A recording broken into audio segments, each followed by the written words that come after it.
Welcome to Indus Channel. I just want to share to all of you kung paano ako nakapunta dito sa Canada.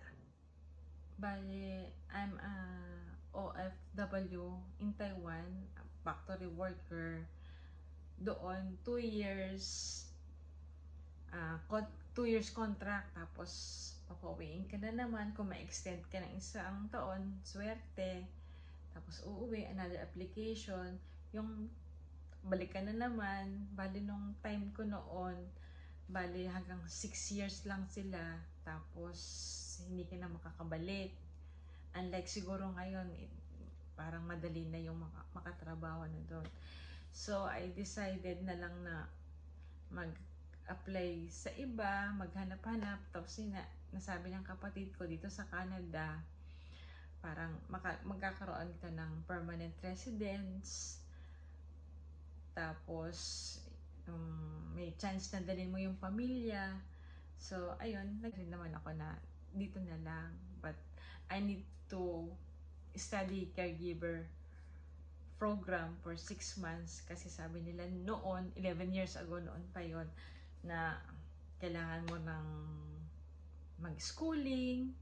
But unfortunately, it doesn't fit me kasi I don't have any idea yung pala yung kung ano yung experience mo sa trabaho nagagawin dito sa Canada, dapat hindi yung experience mo. So change plan na naman. So I decided na lang to go to Hong Kong kasi you need experience. Tapos at least doon sa Hong Kong nakaka-gain pa ako ng kita kasi syempre alam naman natin sa bawat application kailangan natin gumastos sa paglakad ng papel, pauli-uli, pabalik-balik ng mga papel. So at least it helps naman para maka-apply. So tinapos ko muna yung 2 years, tapos nag-apply na ako. There's a lot of agency naman doon sa Hong Kong na pwedeng applyan. Kaya lang nagkataon lang talaga, siguro talagang para sa akin yung pagpunta dito. May nakilala ako doon na babiyahe na siya papunta dito sa Canada. Tapos kinuha ko lang yung email ad ng agency niya. Tapos pina-check ko sa kapatid ko. Tapos yun, after 3 months or 4 months, yun, naka-flight na ako dito. Kahit sanay na akong mag-abroad, but para sa akin, ibang trabaho yung kasi nasa loob ng bahay.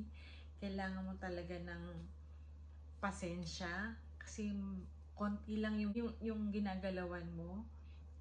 Kasi unlike sa factory, iba't ibang department, madaming tao, at least naaaliw ka man.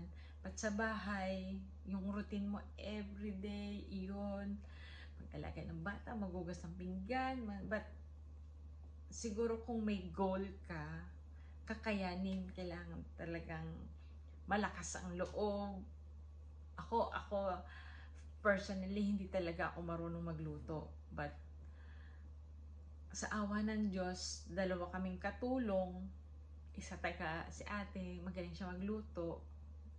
Tapos ako, focus ko lang maglinis ng bahay, tsaka mag-alaga ng bata.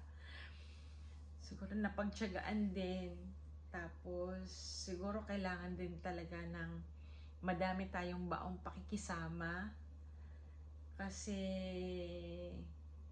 going to other country with different culture, yung caregiver program, kailangan mo makabuo ng 2 years sa pagiging nanny.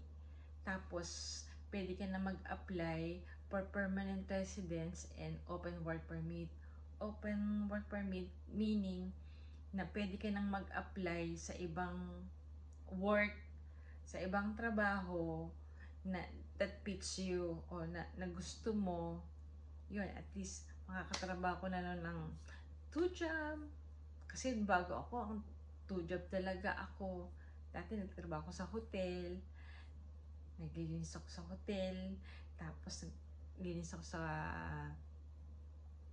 office, yung mga panggabi, nag-closing ng mga opisina, yun, nililinis ko yun. Tapos after that, nagtrabaho din ako sa airport, pero cleaning nga din nga lang. But as time goes by, nakakilala mga kaibigan. Good thing, meron ng online ngayon. Madali na makahanap ng trabaho. Baka magustuhan nyo rin pumunta dito or sa ibang bansa. Makatulong man lang itong experience ko. But you try nyo rin yung www.jobbank.gc.ca. Baka meron kayong makita dyan na trabaho that fits you, or you just comment sa video na to.